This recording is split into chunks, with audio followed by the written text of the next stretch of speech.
Most people think they do not know what they want because they need more clarity, more time, healing, or more journaling, more long walks with a tea, pretending this is serious in research.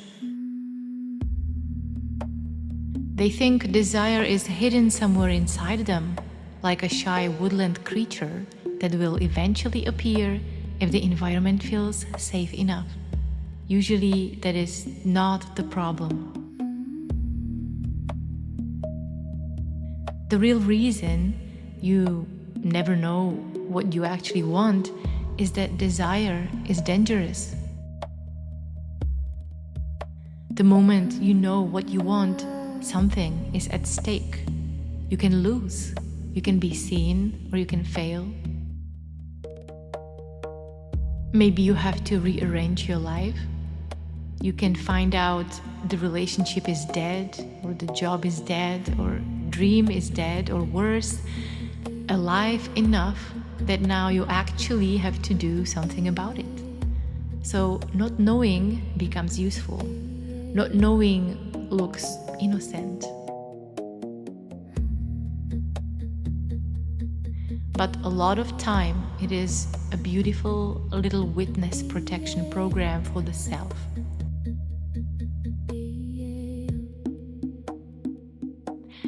If you do not know what you want, you do not have to choose. You do not have to ask.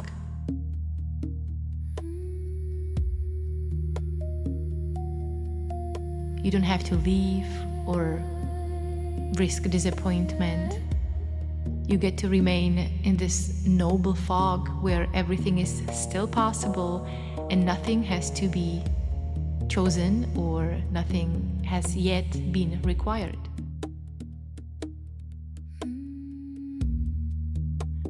And that fog gets mistaken for confusion. Often it is avoidance with good posture.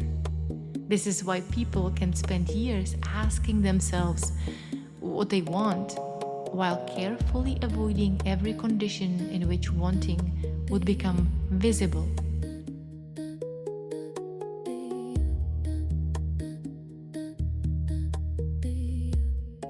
They sit there like little philosophers of their own hesitation, making mood boards, reading books, waiting for the inner bell to ring, when really the whole operation is designed to prevent the bell from ringing at all.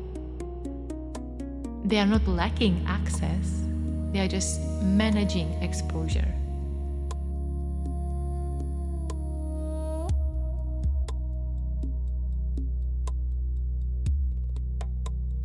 Because desire is really rude. It ruins the nice story. It does not care what is practical or spiritual or balanced or easy to explain to your mother. Wanting starts pointing at things. It starts exposing what you are tolerating. It starts making your current life look like a compromise you dressed up as wisdom. And that is hard to forgive. So instead of knowing what we want, we often perform a whole ritual of almost knowing. We say things like, I'm still figuring it out. I'm in a transition. I'm trying to get clearer, which can sometimes be true. But a lot of the time, it is just a very well-refined way of remaining uncommitted while pretending something deep is happening.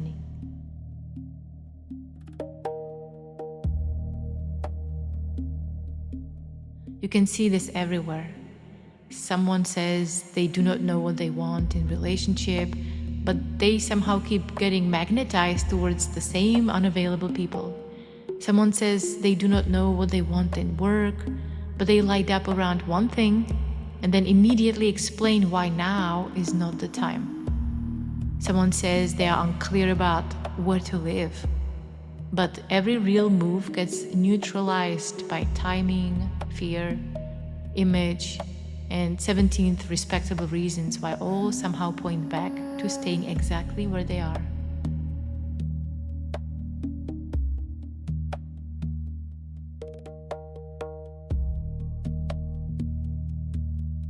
So This is not lack of desire.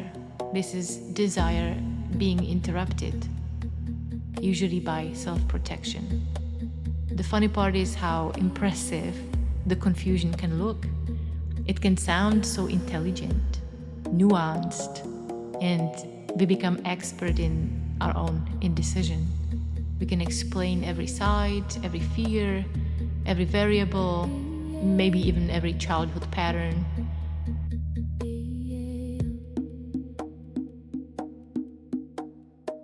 And we still sit there like someone mildly high in a beanbag chair, giving a 12-minute TED talk called "The Complexity of My Situation."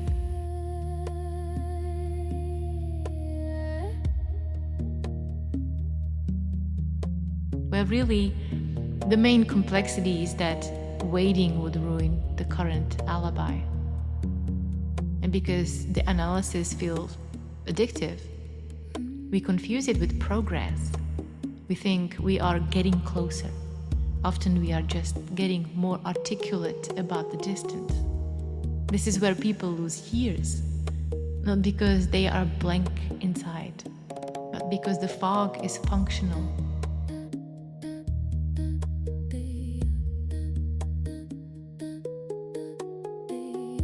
It protects the existing self from having to enter reality where desire has consequences. It lets people preserve relationships that should be confronted, jobs that should be questioned, projects that should be started, or truths that should be spoken.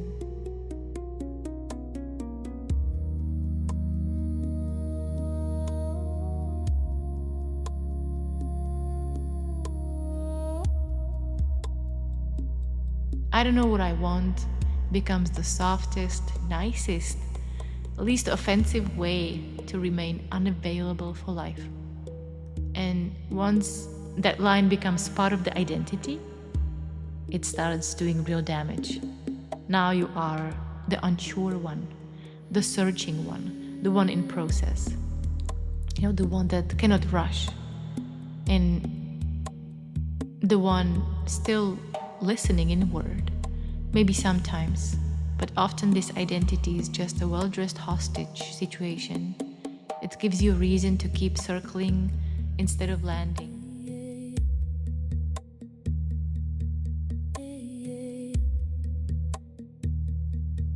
The offensive part is that wanting is often much less mysterious than people pretend.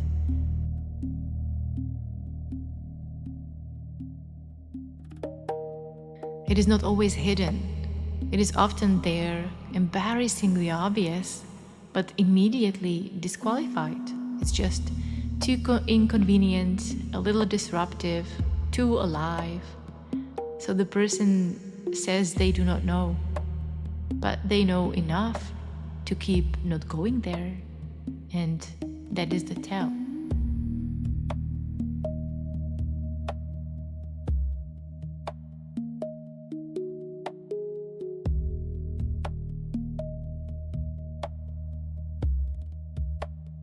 Real confusion is one thing. Defensive confusion has a different smell. It gets activated exactly where truth would become expansive.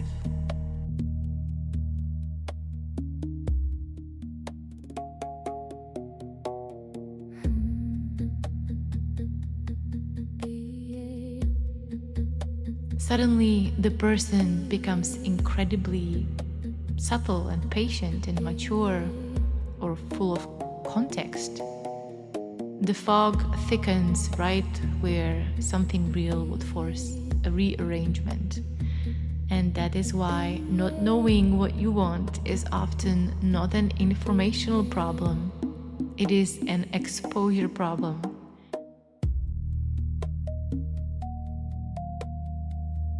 The cell wants to know only if knowing remains safe. But safe wanting is mostly fantasy. Real desire destabilizes.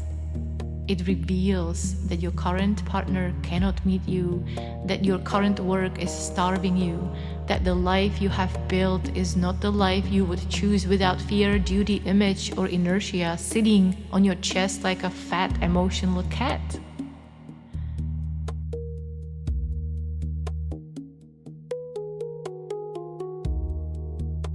That is also where the opening is. Not in finally getting perfect clarity, not in becoming some radiant creature who always knows what they want. The opening is in seeing that the confusion itself may be serving a function.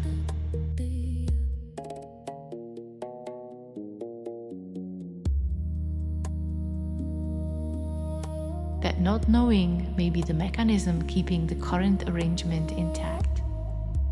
That the fog may be not a curse, but a cover.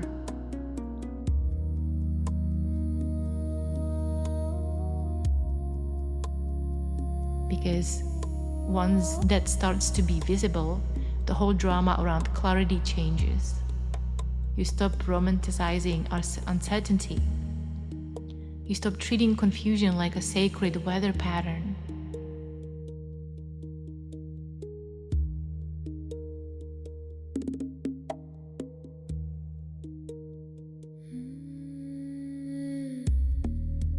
You start noticing where the fog gets thicker, where it protects, where it postpones, where it lets you avoid. And that noticing already hurts because it removes innocence. Now, I don't know no longer sounds so clean. It sounding strategic and protective.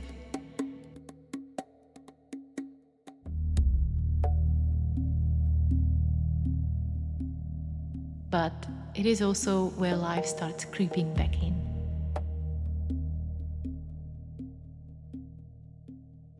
Because once confusion loosens some of its glamour, wanting can appear in much plainer ways. Not as a grand revelation, more like a recurring pull. You keep talking over it.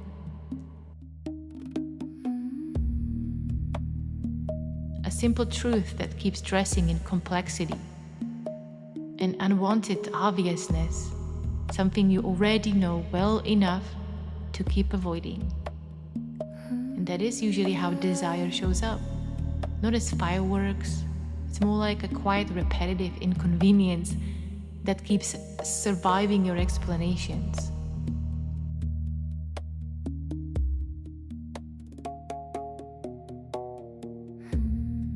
And when that cracks, something better than clarity becomes possible. Less plausible deniability. Less respect for the fog, less romance around the confusion that has been babysitting your life for years. Then desire stops being a cute self-discovery project and starts becoming what it actually is.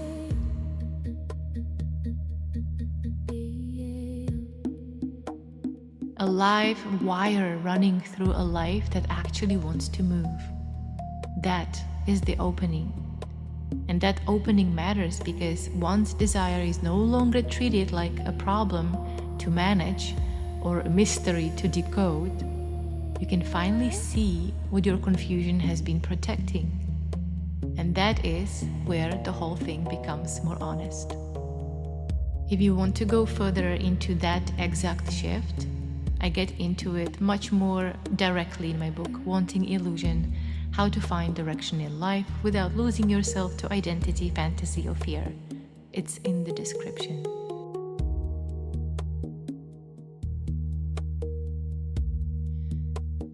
Most people with too many ideas think that their problem is discipline, or focus, or maybe consistency.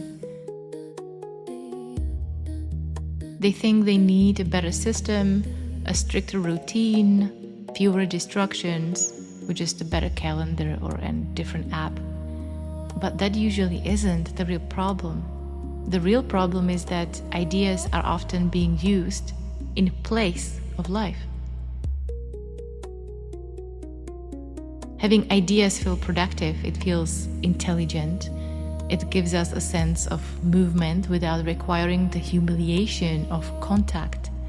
We get to feel creative, charged, ambitious, full of possibility, while remaining completely untested.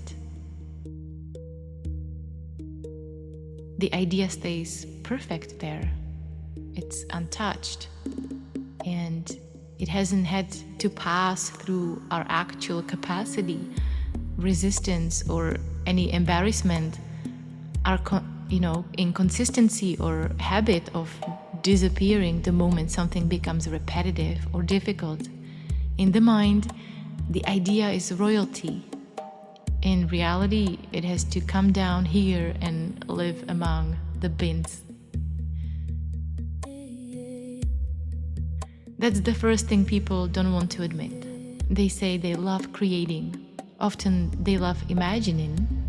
They love the ignition and the burn. They love the first electric hit when something lands and suddenly they are just pacing around, opening tabs, writing notes, feeling chosen, feeling like something big is about to happen.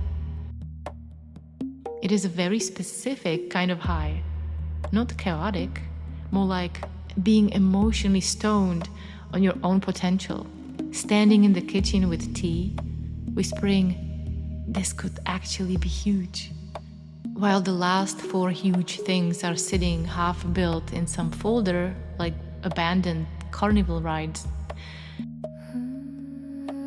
And that high is not trivial. It gives relief. It gives meaning. It gives a temporary sense of identity. Now we are not just a person in an ordinary day with ordinary limits.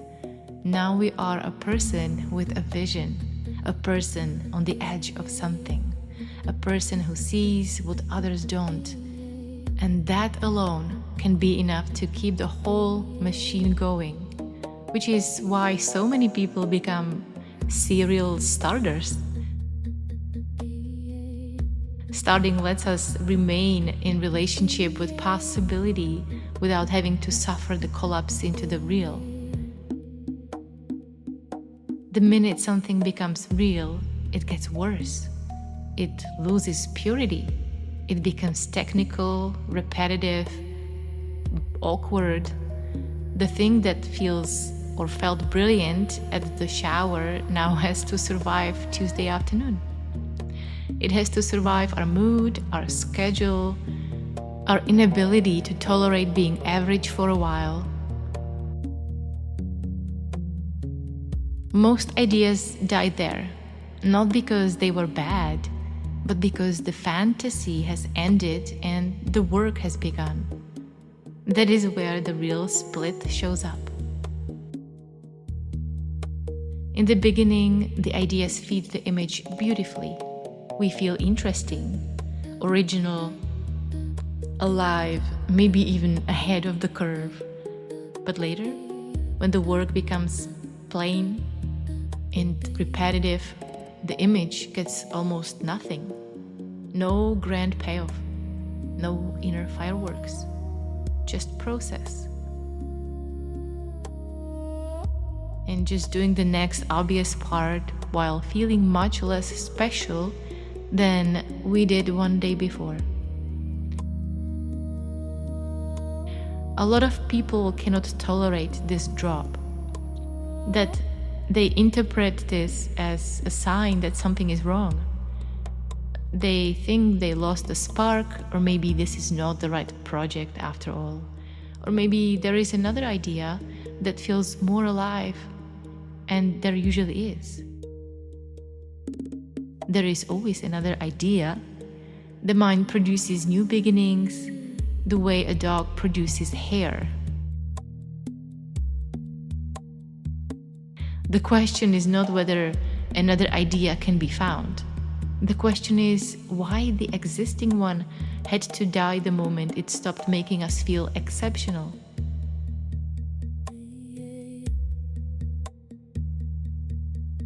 This is where unfinished project starts piling up in a very embarrassing way. And that is why some people stay in endless preparation, just researching, renaming, gathering inspiration, rebuilding the workflow, reorganizing the plan, whether now is the right season, whether they need more clarity. And the whole thing just looks very responsible. It often feels intelligent. And sometimes it's just a fear wearing glasses. Because once we really commit, something gets risked. We may discover that we were not as consistent as we imagined. We may produce something decent instead of extraordinary. We may hit the part where it becomes boring. We may have to finish without certainty, without the magical feeling, without that emotional soundtrack that made the beginning feel sacred. We may have to become one of those unfancy people who just kept going. And that is not the glamorous story most people want. They want to be the kind of a person for whom great things arrive whole, with passion intact, with destiny doing half the lifting. They want inspiration to carry them through the hard middle like a drunk prophet. And usually doesn't. Usually it leaves very early, and then we find out whether anything more real was there. And there is another trap here too. Sometimes people do not finish because the unfinished state protects the idea from judgment.